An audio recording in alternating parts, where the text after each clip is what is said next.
अब आज आप लोग पढ़ेंगे वैद्युत क्षेत्र, इलेक्ट्रिक फील्ड। ठीक है,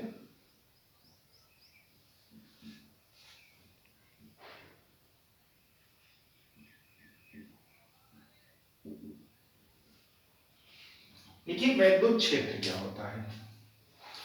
यदि किसी माध्यम में वैद्युत धारा प्रवाहित हो रही है, ठीक है, वैद्युत धारा प्रवाहित हो रही है, तो वैद्युत धारा प्रवाहित होने का मतलब क्या है कि आवेशों का प्रवाह हो रहा है। आवेश प्रवाहित हो रहे हैं तो किसी यदि आवेश प्रवाहित हो रहे हैं तो इसके चारों ओर एक क्षेत्र स्थापित कर लेते हैं जिसमें वे समान आवेशों को प्रतिकर्षित करते हैं और विपरीत आवेशों को आकर्षित कर लेते हैं। ठीक है, तो यदि किसी माध्यम में वैद्युत धारा प्रवाहित हो रही है तो माध्यम के चारों ओर का वह क्षेत्र जिसमें कोई अन्य आवेश आकर्षित या प्रतिकर्षित होता है या आकर्षण या प्रतिकर्षण बल का अनुभव करता है, उस क्षेत्र को वैद्युत क्षेत्र कहते हैं। यानी कि इस क्षेत्र, जैसे देखिए कोई माध्यम है, इसमें वैद्युत धारा प्रवाहित हो रही है, आवेशों का प्रवाह हो रहा है, तो इसके चारों ओर एक क्षेत्र बन जाता है। अगर इस क्षेत्र में कोई अन्य आवेश प्रवेश करेगा तो या तो वो आकर्षित करेगा या प्रतिकर्षित करेगा। आकर्षित किस दशा में करेगा? चूंकि समान आवेशों में प्रतिकर्षण होता है एवं विपरीत आवेशों में आकर्षण होता है। इसमें यदि जैसे ये प्लस क्यू है तो इस पे यदि प्लस क्यू आएगा तो वो रिपील हो जाएगा, प्रतिकर्षित हो जाएगा, दूर हटेगा। यदि माइनस क्यू आएगा तो आकर्षित करेगा, इसके पास आ जाएगा। इसका मतलब क्या है कि समान आवेश आ रहा है तो उसको क्या करेगा, वो प्रतिकर्षित दूर कर देगा। अगर विपरीत आवेश आ रहा है तो अपनी ओर, यानी कि कहां तक करेगा, ये जो क्षेत्र है वहीं तक करेगा। यानी इस क्षेत्र के भीतर यदि किसी परिपथ में वैद्युत धारा प्रवाहित हो रही है तो उसके चारों ओर का वह क्षेत्र जिन पे आकर्षण या प्रतिकर्षण बल का अनुभव होता है उसे उस आवेश का वैद्युत क्षेत्र कहते हैं, उसे उस कण का वैद्युत क्षेत्र कहते हैं। अगला हेडिंग डालिए, वैद्युत बल रेखाएं।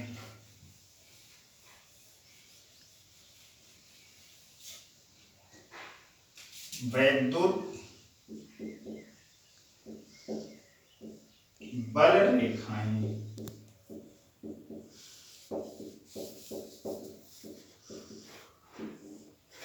देखिए जैसे हमारे पास यदि कोई वैद्युत ध्रुव है, आप लोग ने मैग्नेट में देखा था कि वैद्युत बल रेखाएं क्या होती हैं। यदि कोई आवेश संचरित होता है, आगे बढ़ता है, ठीक है, तो वह एक वैद्युत क्षेत्र का निर्माण करता है। ठीक है, और उसमें से एक काल्पनिक वक्र की स्थापना होती है जिसको हम वैद्युत बल रेखाओं के रूप में जानते हैं। वैद्युत बल रेखाएं धन आवेश से ऋण आवेश की ओर चलती हैं। किस तरफ चल रही हैं? धन आवेश से ऋण आवेश की ओर चलती हैं। ठीक है, तो ऐसी काल्पनिक रेखाओं को हम क्या कहते हैं? वैद्युत बल रेखाएं कहते हैं। अब यहां पे देखेंगे वैद्युत बल रेखाओं के गुण क्या होते हैं।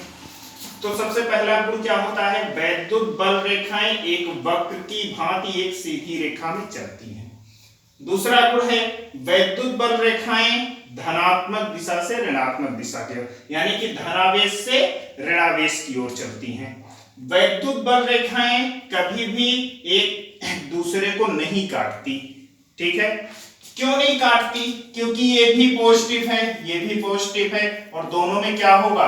प्रतिकर्षण होगा। दोनों में प्रतिकर्षण होता है, इसीलिए ये एक दूसरे को कभी भी नहीं काटती हैं। ठीक है, तीसरा गुण क्या हो गया कि वैद्युत बल रेखाएं धन बिंदु से निकलती हैं। इसमें क्या कहते हैं? प्रोटॉन्स होते हैं, पॉजिटिव चार्जेस होते हैं, और जाके ये मिलती कहां पे हैं? ये एक निगेटिव चार्जेस पे जाके मिल जाती, यानी कि शुरू कहां से करेंगी? पॉजिटिव चार्जेस से, मिलेंगी जहां पे कहां पे जाके? निगेटिव चार्जेस से। ठीक है, तो ये हो गया आपकी वैद्युत बल रेखाएं। और अगला पॉइंट है, ये छोटे छोटे पॉइंट्स हैं इनको आप देखते चलेंगे, ठीक है। जो आज आपका अगला पॉइंट है, वैद्युत क्षेत्र की तीव्रता, intensity of electric field.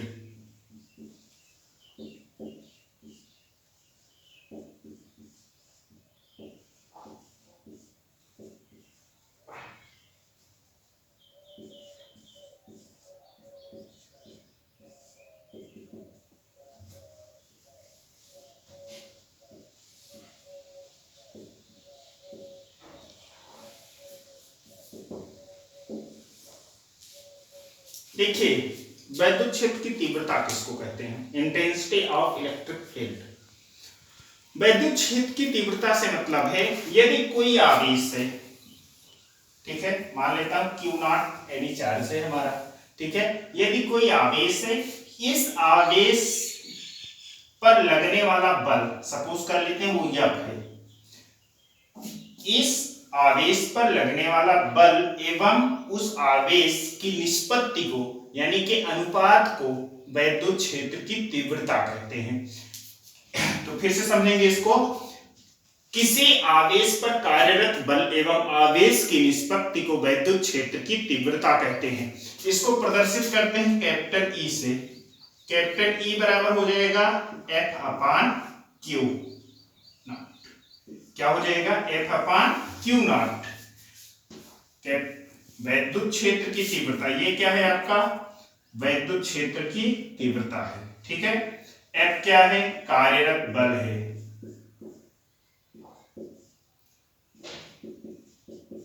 Q क्या है? आवेश है, ठीक। अब इसका अगर आपको मात्रक प्राप्त करना है तो मात्रक के लिए हम क्या करेंगे? यफ का मात्रक क्या हो जाएगा? न्यूटन। बल का मात्रक क्या हो जाएगा? न्यूटन। और क्यू क्या है? आवेश। आवेश का मात्रक कूलम। यानी कि वैद्युत क्षेत्र की तीव्रता का मात्रक क्या हो जाएगा? न्यूटन प्रति कूलम। इसका डायमेंशन माने विमा क्या हो जाएगी? इसकी विमा हो जाएगी ML_T-2। किसकी विमा है? ये विमा है बल की, बटे कूलम आवेश। आवेश की विमा क्या होती है? AT, ठीक है। तो इसकी विमा क्या हो जाएगी? ML_T-2 है, ठीक है। एक T ऊपर जाएगा तो -3 हो जाएगा, ठीक है। A-1, ठीक है। ML_T-3 A-1, यानी कि इसकी टोटल विमा क्या हो जाएगी? ML_T-3 A-1, ठीक है। यानी कि आज आप लोगों ने क्या देखा इस वीडियो में? सबसे पहले हमने देखा वैद्युत क्षेत्र की तीव्रता, ठीक है। दूसरा हमने क्या देखा? वैद्युत क्षेत्र देखा। तीसरा हमने क्या देखा? वैद्युत बल रेखाएं। वैद्युत क्षेत्र किसे कहते हैं? किसी परिपथ में वैद्युत धारा प्रवाहित हो रही है तो उसके चारों ओर, ठीक है, इसके चारों ओर यदि कोई आवेश आकर्षित या प्रतिकर्षित होता है तो उस क्षेत्र को वैद्युत क्षेत्र कहते हैं, ठीक है। वैद्युत बल रेखाएं क्या होती हैं? वैद्युत बल रेखाएं एक ऐसी काल्पनिक निष्कोण वक्र होता है जो धन आवेश से चलकर ऋण आवेश पर जाके रुकता है या काटता है। ये एक लचकदार डोरी की जैसे प्रतीक होती है। ये रेखाएं एक दूसरे को कभी भी नहीं काटती। क्यों? क्योंकि इन सब में समान आवेश यानी कि धनावेश होता है और धनावेश एक दूसरे को प्रतिकर्षित करता रहता है, ठीक है। और अंतिम हेडिंग जो मैंने आपको बताया, वैद्युत क्षेत्र की तीव्रता। वैद्युत क्षेत्र की तीव्रता क्या होती है? किसी आवेश पर कार्यरत बल एवं आवेश की निष्पत्ति को वैद्युत क्षेत्र की तीव्रता कहते हैं। इसका मात्रक होता है न्यूटन प्रति कूलम। इसकी विमा होती है ML_T-3 A-1, ठीक है। छोटा छोटा वीडियो है, देखते रहिए। और एक बात ध्यान रखिएगा, आपको अगर कोई बिंदु ऐसा हो जो नहीं समझ में आ रहा है तो कृपया इस पे कमेंट जरूर किया करिए, ठीक है। या व्हाट्सएप ग्रुप पे ही कमेंट करिए, ठीक है। जो छात्र कक्षा के 12 खा के छात्र हैं वो व्हाट्सएप ग्रुप पे कमेंट करें, जिससे हमको जानकारी होती रहे कोई समस्या आ रही है तो, ठीक है। ठीक। दूसरी बात, चैनल को सब्सक्राइब करिए, लाइक करिए, जिससे कि ज्यादा से ज्यादा लोग इसको देख सके। ठीक है, आपकी कक्षा के सब लोग देखें, साथ साथ और भी कोई देखना चाहता है वो भी देखता है। ठीक है, आगे की बातें अगले वीडियो में। ठीक।